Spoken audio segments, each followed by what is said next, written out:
Muito boa tarde para você aí de casa, que bom que você está aqui junto com a gente em mais um Dia a Dia com Deus. E nessa semana nós estamos fazendo um estudo mais detalhado aqui a respeito da história da Páscoa judaica.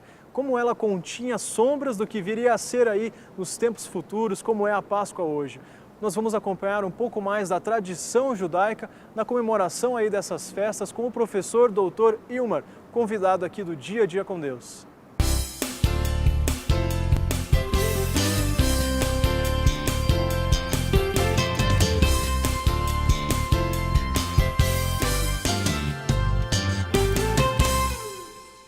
O Israel antigo, durante o ano, celebrava 5 festas.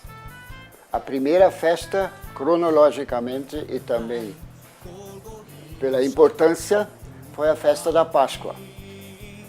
A segunda festa foi a festa de Pentecostes, ou a festa das semanas. Depois vinha a festa dos tabernáculos.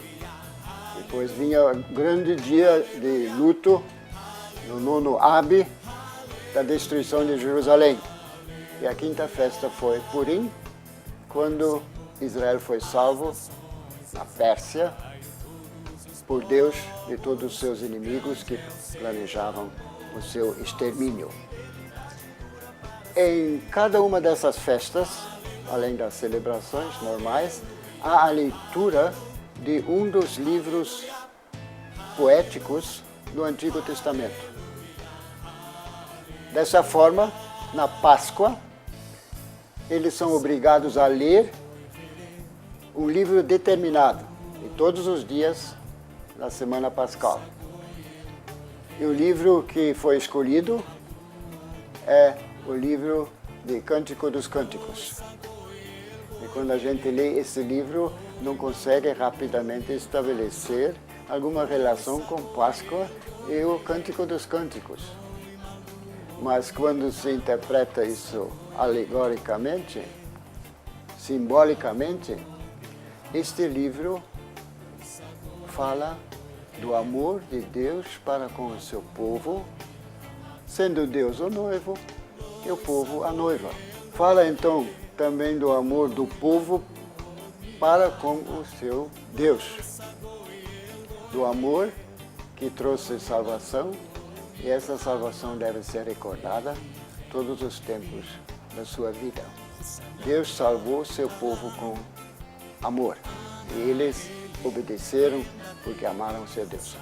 As outras festas que já foram mencionadas tinha também o seu livro de leitura preferida, ou até obrigatória nos cultos da sinagoga. Por exemplo, na festa de Pentecostes, eles liam o livro de Ruth. Lembramos o tempo de Ruth e com a festa das colheitas. Então, essa era a leitura preferida na festa de Pentecostes ou das semanas, 7 vezes 7 semanas depois da Páscoa. E nós chamamos essa festa também de Pentecostes, porque quando houve Pentecostes, nosso cristão, também era dia e época de colheita de frutos. Mas não mais de frutos das árvores do campo, mas frutos espirituais. Os primeiros gentios se converteram e se juntaram à igreja. E assim esse nome de Pentecostes ficou no Antigo Testamento e no Novo, 50 dias depois da Páscoa. É muito comum no meio cristão falar que Jesus é o Cordeiro que foi morto por nós. Às vezes nós temos muita dificuldade de entender que alguém pode nos amar tanto assim a ser capaz de uma coisa dessas. Isso porque para nós, para as nossas falhas, os nossos erros, os nossos defeitos são tão grandes, tão enormes. Mas você vai entender um pouquinho mais do que tudo isso representa através da mensagem do pastor Pascoal Peragini Júnior em alguns instantes. Nós vimos que Deus instituiu na lei algumas festas que deveriam ser celebradas pelos judeus. E a gente fica pensando, por que Deus colocou essas festas? Naquele tempo não tinha gravador, não tinha DVD, não tinha como você registrar coisas.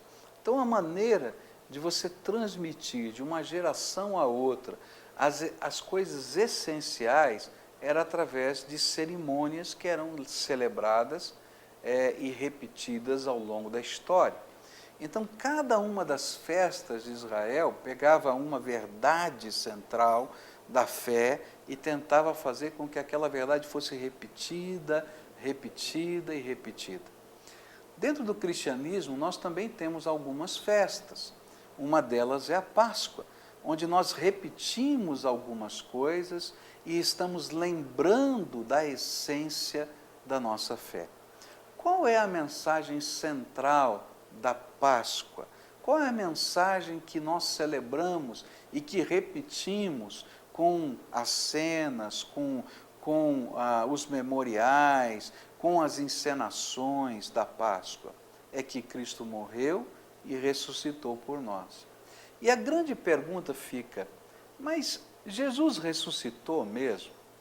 É possível alguém ressuscitar? E então a gente vai encontrar na palavra de Deus quais eram as provas concretas que os homens daquele tempo tinham da ressurreição de Jesus. Isso se encontra em 1 Coríntios, capítulo 15, onde a palavra de Deus diz assim: porque, primeiramente, vos entreguei o que também recebi.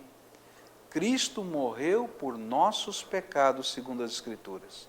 Foi sepultado, foi ressuscitado ao terceiro dia, segundo as Escrituras, e que apareceu a Cefas, e depois aos 12, e depois apareceu a mais de 500 irmãos de uma vez, dos quais vive ainda a maior parte, mas alguns já dormiram. E depois apareceu a Tiago, e então a todos os apóstolos, e por derradeiro de todos apareceu também a mim como um abortivo. Nesse texto, Paulo levanta os argumentos que os apóstolos tinham para dizer que Cristo havia morrido e ressuscitado.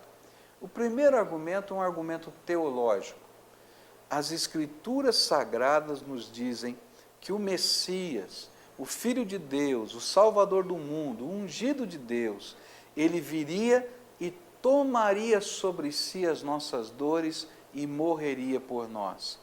Há textos das Escrituras Sagradas do Velho Testamento que parecem que nos descrevem a morte de Jesus como ela aconteceu.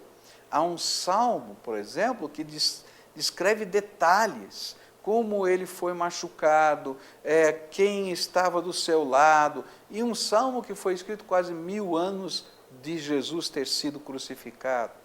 Há, por exemplo, o livro de Isaías, prometendo que Jesus, ou o Messias de Deus, ele levaria sobre ele as nossas dores, carregaria através do seu sofrimento os nossos pecados.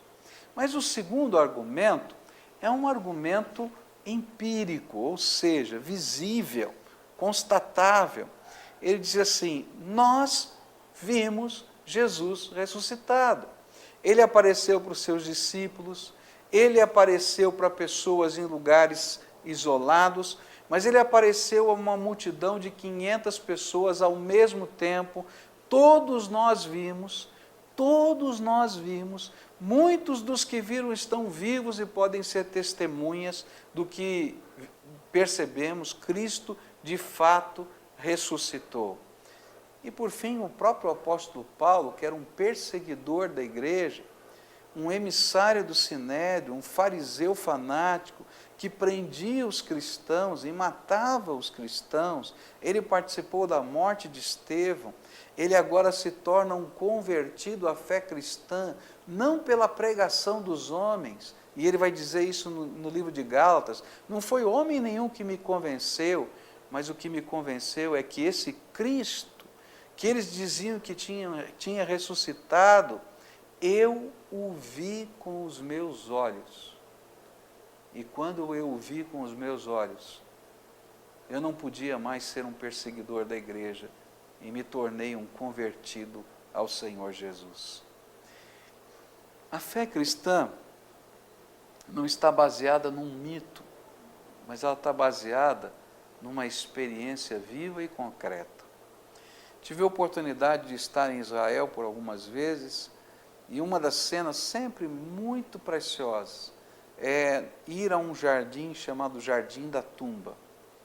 E aquele lugar é um lugar muito bonito, próximo de um morro que tem um formato de caveira, e que muitos estudiosos acreditam que aquele é o sítio, o local onde Jesus tenha sido de fato enterrado. E a gente entra numa caverna, cavada na rocha, e ali naquela caverna tem uma pedra, e há uma placa colocada pelos administradores daquele jardim, mas uma placa que diz tudo que representa a nossa fé. Ele não está aqui, ressuscitou. Queridos, Paulo vai dizer nesse mesmo texto, se Cristo não ressuscitou, é vã a nossa fé. Nós estamos perdendo tempo. Mas se Cristo está vivo, então tem sentido a nossa esperança. Mas eu queria acrescentar uma prova que não está nas Escrituras. A prova é a seguinte, é que durante toda essa história, muita gente, inclusive eu, temos nos encontrado com Jesus. Podemos ouvir a sua voz, e Ele fala ao nosso coração, Ele toca a nossa alma, Ele responde às nossas orações, os seus milagres continuam acontecendo. E sabe por quê? Porque Ele está vivo, Ele ressuscitou, Ele é o Senhor da nossa vida, e Ele cumpre uma promessa, eis que estou convosco todos os dias, até a consumação dos séculos. Cristo vivo é aquele que pode guiar a minha vida e a sua vida, e você pode vê-lo, e você pode senti-lo, e você pode experimentá-lo pela fé.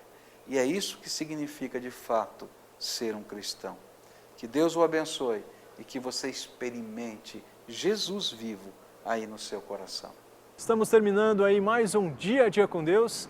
Amanhã você não pode perder o último programa dessa série aí a respeito da Páscoa, este aspecto histórico da Páscoa judaica. Não perca também no próximo domingo agora uma cantata de Páscoa aqui na Primeira Igreja Batista de Curitiba. Está aí o endereço na nossa tela, você não pode perder às 7 horas da noite uma cantata de Páscoa, você é o nosso convidado. E até amanhã em mais um Dia a Dia com Deus. Até lá!